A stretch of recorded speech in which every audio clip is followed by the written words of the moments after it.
Olá, alunos da Escola Tuiuti, tudo bem com vocês? Professor Wagner Chaves, de Geografia, trazendo mais uma aula.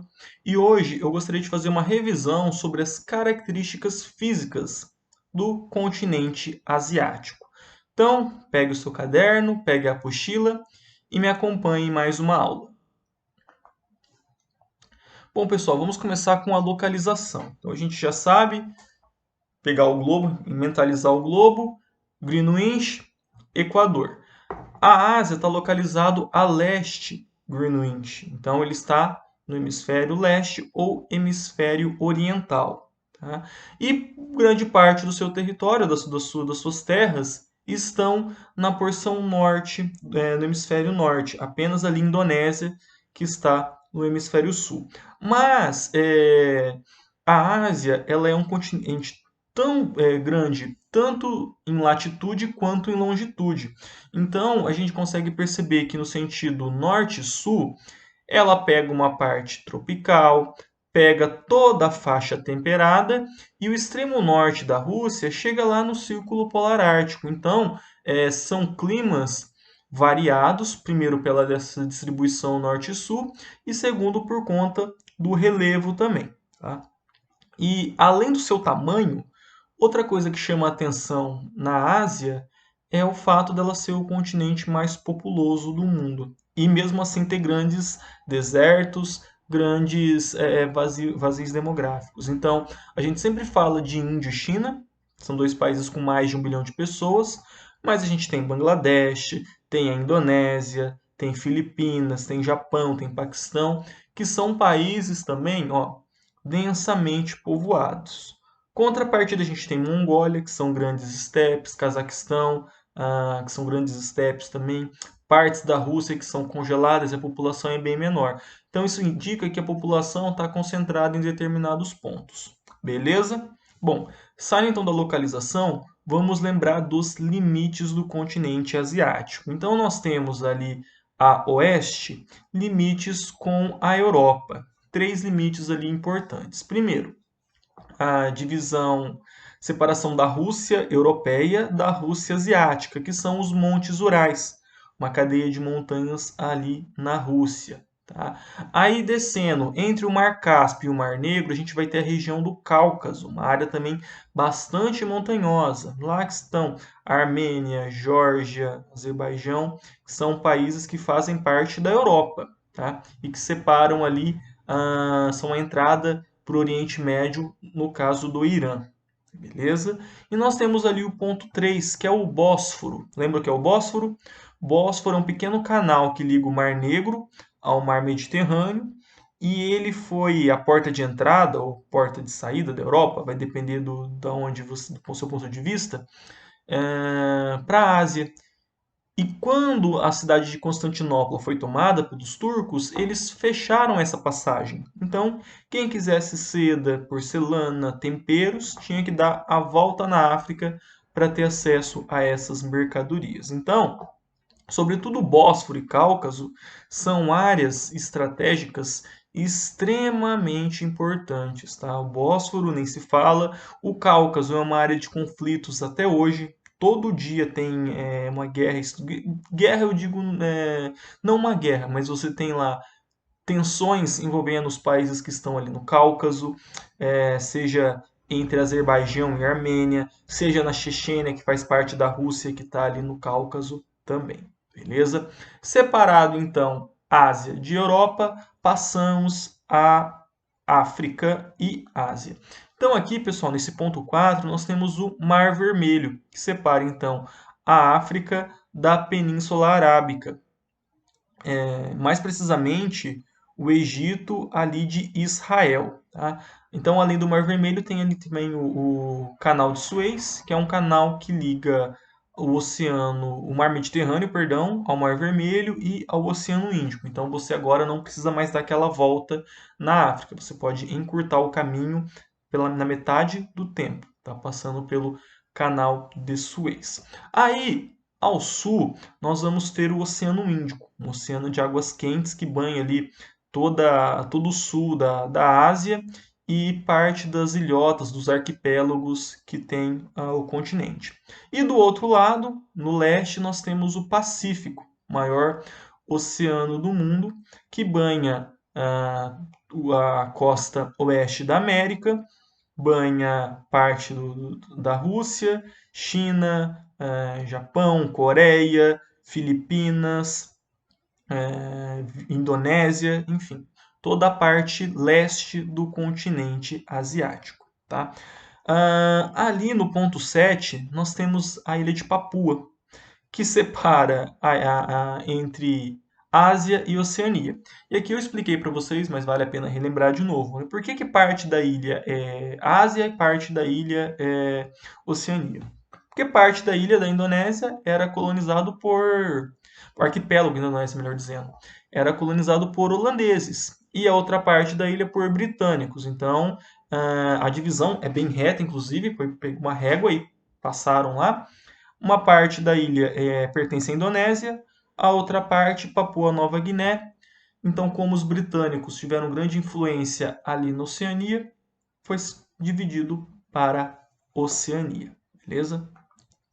E ali, bem ao norte, nós temos no extremo leste, primeiro o Estreito de Bering, que separa a região ali da Sibéria do Alasca. O Alasca, que lembrando, pertenceu à Rússia e foi comprado pelos Estados Unidos. E o Ártico ali no norte da Rússia, o Oceano Ártico e o Círculo Polar Ártico. Então, esses aí são os limites da Ásia, tá? Os principais, pessoal, que a gente vai usar sempre, sobretudo quando a gente falar de geopolítica, é o Cáucaso e o Bósforo, tá? Porque ali são tensões, são conflitos milenares e que não vão se resolver da noite para o dia. Beleza? Bom, então agora vamos falar de regionalizar a Ásia. Então, primeiro, Ásia Setentrional. Setentrional, lembrando, significa norte. Tá? E a região da Ásia Setentrional é basicamente a Rússia. Só a Rússia. Tá bom?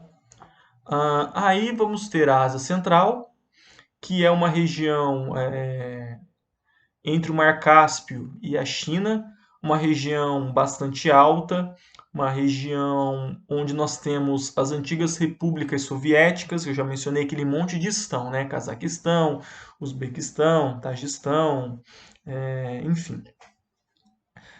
Quirguistão, Turcomenistão, Uzbequistão e além de partes do Afeganistão. Então, como ela está bem no meio do continente, nós chamamos ela de Ásia Central. Tá bom? Aí nós temos também o Oriente Médio, essa parte que a gente escuta falar bastante, mas nunca ninguém sabe definir o que é. Tá? O Oriente Médio, berço das primeiras civilizações dos persas, na antiga Babilônia, então uma importância histórica muito grande. Então, geograficamente, a gente chama de Oriente Médio a Península Arábica, que é essa área entre o Mar Vermelho e o Golfo Pérsico, que é ali Arábia Saudita, Omã, Iêmen, Iraque, o Irã, Turquia, Síria, Israel, Jordânia, Líbano. Líbano não, perdão. Líbano é norte da África. Então essa área nós chamamos de Oriente Médio. Tem outra definição que é o Grande Oriente, tá, pessoal? O Grande Oriente aí engloba países do norte da África. Agora sim, Líbano, Marrocos, e Egito. E quando a gente fala de Grande Oriente, até o Cazaquistão entra no meio, tá? Porque o Cazaquistão é um país de maioria muçulmana, beleza? Mas, falando de região da Ásia, Oriente Médio, basicamente Península Arábica, Irã, Turquia, Paquistão, beleza? Paquistão não, Afeganistão, gente. Estou me confundindo aqui. Paquistão é sul da Índia. Ásia Meridional. Meridional, sul. Então, a Ásia Meridional é o subcontinente indiano, tá? Que está localizado ali no sul da Cordilheira do Himalaia. Agora sim, Paquistão, Índia, Bangladesh, Mianmar, Nepal, Butão, são países que estão ali da Cordilheira do Himalaia para baixo, tá? E os territórios próximos. Aí nós vamos ter o Extremo Oriente, ou Leste Asiático, que envolve Mongólia, China, Japão e as duas Coreias, Hong Kong e Taiwan também. tá? E, por fim, o Sudeste Asiático, as regiões ali da Indochina. Indochina, pessoal, essa região logo abaixo da China, tá? Laos, Camboja, Vietnã e ilhas e arquipélagos tanto do Índico quanto do Pacífico. Então a gente vai ter Indonésia, Filipinas, Malásia, deixa eu ver outra, Tailândia, tá? Então essas áreas aí do Sudeste Asiático.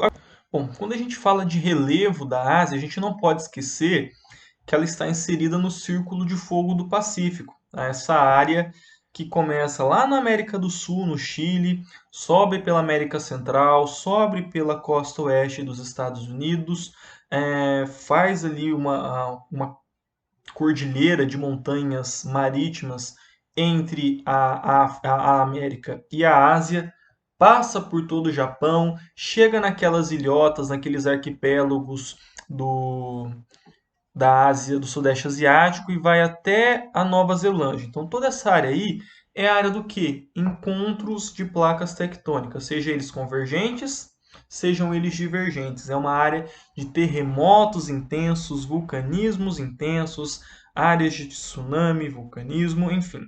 Uma área tectonicamente muito ativa.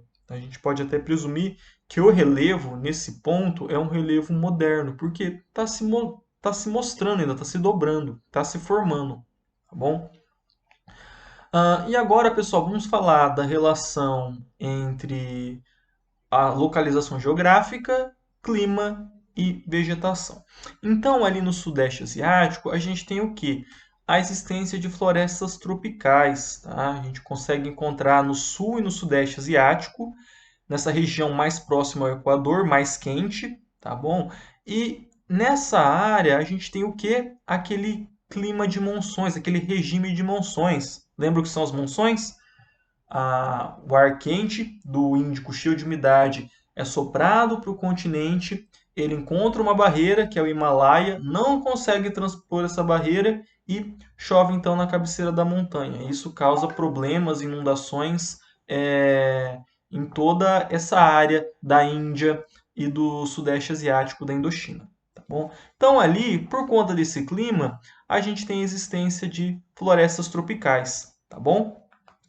Bom, ao norte nós temos o que? A tundra, tá, pessoal? A tundra a gente encontra não só nessa região no extremo norte da Rússia, como também nas áreas de montanha, tá? Então no Himalaia, o que você vai encontrar no topo do Himalaia? Vai ser essa vegetação de musgo, líquen também. Quando tem, né? Porque a maioria do tempo são blocos de gelo, aquele gelo eterno que nunca vai descongelar de lá, tá? Mas na tundra da Rússia a gente tem o clima o quê? Clima polar. Ele está numa alta latitude, bem próximo do Círculo Polar Ártico. Então, quando a gente estudou Rússia, a gente viu que boa parte desse território, dessa costa russa, estava congelado. Por isso a ambição russa de conseguir acesso a águas quentes. Por isso que era importante ter o Mar Negro, porque o Mar Negro você conseguia sair para o Mediterrâneo. Se eles conseguissem conquistar o Irã, melhor ainda. Eles tiveram também a guerra do Afeganistão. Então, conquistar essas áreas aí era um acesso para águas quentes, tá bom? A vegetação, como eu falei, musgos e líquens, tá?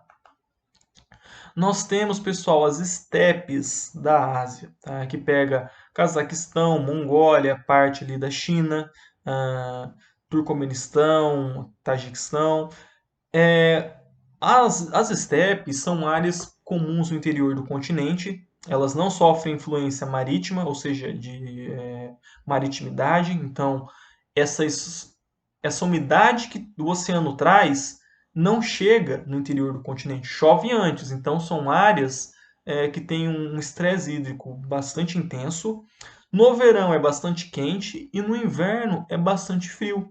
Então, o Cazaquistão, por exemplo, lá neva horrores também. Tá? Na Mongólia também. Então, na foto que eu mostrei na aula passada, a gente tinha até aquele aspecto um pouco desértico, mas lembrando, nos períodos de verão, os períodos mais quentes e mais chuvosos, essa grama ela fica verdinha, vira um tapete, parece os pampas aqui do Brasil, tá bom?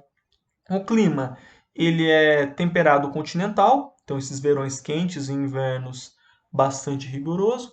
E a vegetação, pessoal, é vegetação herbácea, essa vegetação rala, gramas e pequenos arbustos. Tá bom? A gente não vai encontrar florestas, matas fechadas, igual a gente vai encontrar ali na área do Sudeste Asiático. Tá bom? Agora, as áreas de semiárido, árido e semiárido, tá, pessoal? A gente vai encontrar isso aonde? No Oriente Médio, na área ali da Península Arábica, que são extensos desertos arenosos. Aí na Ásia Menor. Ásia Menor, gente, é uma região da Turquia, tá? A gente tem um clima mediterrâneo, então é bem parecido com o da Europa. Os verões são quentes, os invernos são amenos. Algumas áreas da Europa, da Turquia, são muito altas e acaba nevando. É o caso da Capadócia, é uma região muito bonita de lá, mas como é muito alta, mesmo estando ali no sul, ela tem nevasca. O clima é tropical, ou seja, é quente o ano todo. Aí a gente vai ter essas divergências, né? É por conta da existência do deserto. Então, se você não tem água, normalmente durante o dia é muito calor e à noite esfria, porque a água geralmente ela é um controlador térmico. Com a ausência dela, durante a noite esfria bastante, mas normalmente é calor o ano todo. Tá? E nós temos também a área glicocirculei na China, que é o deserto de Gobi, que é o deserto de orogênese, que vocês já sabem, já cansei de falar. Acho que em todas as aulas aqui eu mencionei isso. A umidade chega do Oceano Índico, não consegue passar o Himalaia, e do outro lado, então, nós temos uma área de semiárido, uma área seca, uma área deserta. Tá? Vegetação desses lugares, herbáceas também, pequenos burgamíneas, algum outro arbusto. Tá bom? Bom, pessoal, vou ficando por aqui. Peço que vocês fiquem em casa, que vocês lavem as mãos constantemente. Um abraço e até mais.